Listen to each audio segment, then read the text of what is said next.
ശിവഗിരി തീർത്ഥാടന സമ്മേളനങ്ങൾക്ക് ഇന്ന് തുടക്കമാകും. ഇന്ന് രാവിലെ 10 മണിക്ക് മുഖ്യമന്ത്രി പിണറായി വിജയൻ സമ്മേളനം ഉദ്ഘാടനം ചെയ്യും. ശിവഗിരിയിൽ ഇപ്പോൾ നമ്മുടെ പ്രതിനിധിയുണ്ട് MG പ്രതീഷ് തത്സമയം ചേരുന്നു. ഗുഡ് മോർണിംഗ്, പറയൂ MG. Very good morning SKN. 91ാമത് ശിവഗിരി തീർത്ഥാടനത്തിന് തുടക്കമായിരിക്കുന്നു. ഇന്ന് രാവിലെ 7:30 ശ്രീനാരായണ ധർമ്മസംഘം പ്രസിഡന്റ് സ്വാമി സച്ചിദാനന്ദ ധർമ്മ പതാക ഉയർത്തിയതോടെയാണ് ശിവഗിരി തീർത്ഥാടന സമ്മേളനത്തിന് തുടക്കമായത്.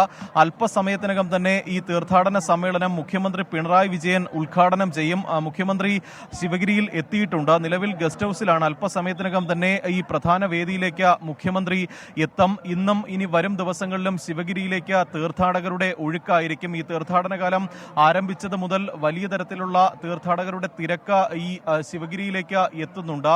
ഈ പ്രധാനമായും ഈ വരുന്ന 3 ദിവസമാണ് ഏറ്റവും കൂടുതൽ തിരക്ക് ശിവഗിരിയിൽ അനുഭവപ്പെടുന്നത്. 30, 31 ദിവസങ്ങളിലാണ് കൂടുതൽ തീർത്ഥാടകർ. അത് രാജ്യത്തിന്റെ വിവിധ ഭാഗങ്ങളിൽ നിന്നുൾപ്പെടെ തീർത്ഥാടകർ എത്തുന്നുണ്ട്. വിദേശികളടക്കം നിരവധി പേരാണ് ഈ ശിവഗിരിയിൽ തീർത്ഥാടനത്തിനായി എത്തുന്നത്. പ്രധാനമായും വിവിധ വിഷയങ്ങളിൽ തീർത്ഥാടന സമ്മേളനങ്ങളാണ് ശിവഗിരി തീർത്ഥാടനത്തിനോടനുബന്ധിച്ചുള്ള പ്രധാനപ്പെട്ട പ്രത്യേകത. ഇന്ന് ഉച്ചയ്ക്ക് ശാസ്ത്ര സാങ്കേതിക വിഷയത്തിലായിരിക്കും സമ്മേളനങ്ങൾ നടക്കുന്നത്.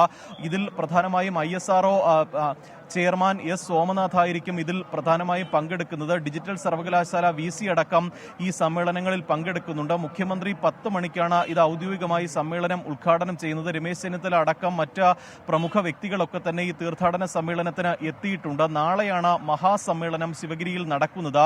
കേന്ദ്ര ധനമന്ത്രി നിർമ്മല സീതാരാമനാണ് ഈ മഹാസമ്മേളനം ഉദ്ഘാടനം ചെയ്യുന്നത്. ഒപ്പം കർണാടകയിൽ നിന്നുള്ള വിദ്യാഭ്യാസ മന്ത്രി അടക്കം നാളെയും എത്തുന്നുണ്ട്. എന്തായാലും നമുക്ക് ഈ ദൃശ്യങ്ങളിൽ കാണാം വലിയ തരത്തിലൊരു തിരക്ക് ശിവഗിരിയിൽ അനുഭവപ്പെട്ടിട്ടുണ്ട്. എന്തായാലും വരും മണിക്കൂറുകളിലും കൂടുതൽ തീർത്ഥാടകർ ശിവഗിരിയിലേക്ക് എത്തുന്നുണ്ട്. കൂടുതലും മറ്റ് പല ജില്ലകളിൽ നിന്നുള്ള തീർത്ഥാടകരാണ് കൂടുതലായും എത്തുന്നത്. ഈ പദയാത്രയായി അടക്കം തീർത്ഥാടകർ ശിവഗിരിയിലേക്ക് വരുന്നുണ്ട്. എന്തായാലും ഈ തീർത്ഥാടന കാലം സുഗമമാക്കുന്നതിനുള്ള എല്ലാ ഒരുക്കങ്ങളും ശിവഗിരിയിൽ നേരത്തെ തന്നെ പൂർത്തിയായിട്ടുണ്ട്. കൂടുതൽ പോലീസ് ഉദ്യോഗസ്ഥരെ അടക്കം ഇവിടെ വിന്യസിച്ചിട്ടുണ്ട്. എന്തായാലും വളരെ മികച്ച രീതിയിൽ ഒരു തീർത്ഥാടന കാലം പൂർത്തിയാക്കാൻ കഴിയുമെന്ന ഒരു പ്രതീക്ഷയിൽ തന്നെയാണ് ശ്രീനാരായണ ധർമ്മസംഘം ഉള്ളത്. അതിനുള്ള എല്ലാ ഒരുക്കങ്ങളും ഇതും പൂർത്തിയായി എന്ന് തന്നെയാണ് അവർ അറിയിച്ചിരിക്കുന്നത്. അല്പസമയത്തിനകം ഇതിന്റെ ഔപചാരിക ഉദ്ഘാടനം ശിവഗിരിയിൽ നടക്കും. SKN.